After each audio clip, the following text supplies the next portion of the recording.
အခုဖတ်ပြမှာကတော့မောင်စုရှင်ဘာသာပြန်ထားတဲ့အသေးအမွှားအရေးမထားဖို့နီးလန်းတရားတွေကအပိုင်း30ဖြစ်ပါတယ်။အပိုင်း30လက်ငင်းဘဝကိုစူးစားဦးတည်ပါကျွန်ုပ်တို့အဖို့စိတ်ချမ်းသာမှုအတိုင်းအတာကိုဆုံးဖြတ်မှုအများဆုံးပြုသောအကြောင်းမှာလက်ရှိလက်ငင်းအခြေအနေတွင်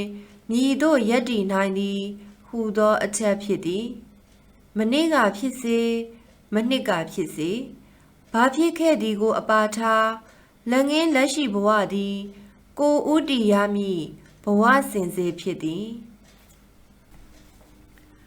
ကျွန်ုပ်တို့အများစုသည်ဘဝတွင်အချိန်များစွာ၌အကြောင်းမျိုးမျိုးဖြင့်တစ်ချိန်နဲ့တစ်ပြိုင်နဲ့ပူပန်နေတတ်ကြသည်မှာအမှန်ပင်ဖြစ်သည်ကျွန်ုပ်တို့သည်မျက်မှောက်ကျင်လည်ရာဆဲအချိန်ကလေးကိုပြီးခဲ့သောပြဿနာများနှင့်ရှေ့လာမည့်စိုးရိမ်ဖွယ်တို့ဖြင့်စိုးမိုးခွင့်ပေးထားကြသည်ထို့သို့ပြုထားသောကြောင့်ပူပန်ခြင်းကတိကအောင်ဖြစ်ခြင်းစိတ်ကြခြင်း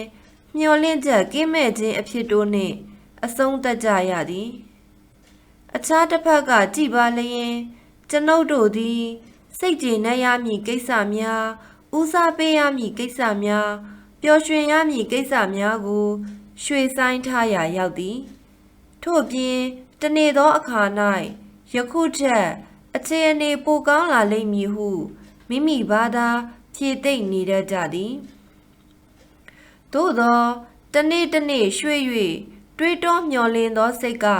အလျင်မပြတ်ဖြစ်နေသောကြောင့်ထိုတနေ့မှာဘယ်တော့မှစိုက်စိုက်မြိုက်မြိုက်ရောက်မလာတော့ပေတေဂီတဆရာဂျွန်လန်နွန်ကဘဝဆိုတာကျုပ်တို့တခြားကိစ္စတွေစီရင်ရင်အလုံးများနေတော့မှဖြစ်ပျက်နေတဲ့အရာပါပဲဟုတခါကဆိုဘူးလေသည်ထိုကဲ့သို့တခြားကိစ္စတွေလောက်ကင်နေစဉ်မှာပင်ကိုသားသမီးများကြီးပြင်းလာနေကြသည်ခင်မင်တွေ့တာရတော်သူများဝေးကွာဆုံးပါသွားကြရသည်ကျွန်ုပ်တို့ကိုယ်တိုင်မှလည်းဇရာထောင်း၍အသွင်ပြောင်းရတော့သည်ထိုအခါမျှော်လင့်ချက်အိမ်မက်တို့လည်းလွင့်စင်ပြက်ပြေကုန်လေသည်အတူကျုပ်ဆိုရလျင်ဘဝနှင့်လွဲချော်ရခြင်းဖြစ်သည်လူအတော်များများသည်ဘဝကိုပွဲမဝင်ခင်ပြင်ကကျင်းပဟုသောသဘောမျိုးဖြင့်တနေ့နေ့တစ်ချိန်ချိန်အတွက်အစမ်းလေးကျင့်နေထိုင်ကြ၏ထို့သို့ကဖြစ်နိုင်စရာမရှိအမှန်စင်စစ်နောင်တနေ့တွင်ထိုသူရှိခြင်းမှရှိပေတော့မည်လက်ငင်းအချိန်သည်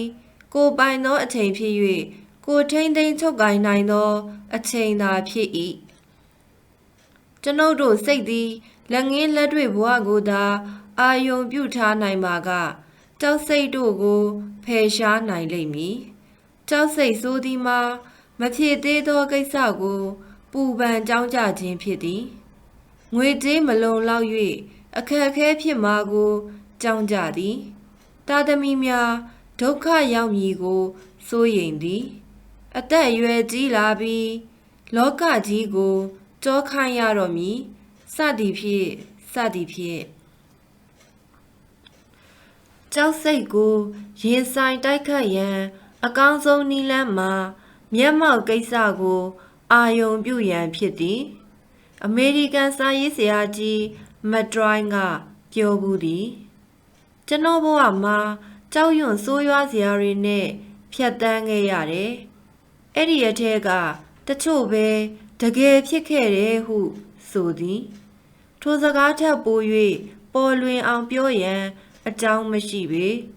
လက်ငင်းလက်တွေကိုရင်ဆိုင်တတ်ဖို့လေ့ကျင့်ပါကိုယ်တိုင်အားထုတ်နိုင်သမျှအကျိုးထူးပါလိမ့်မည်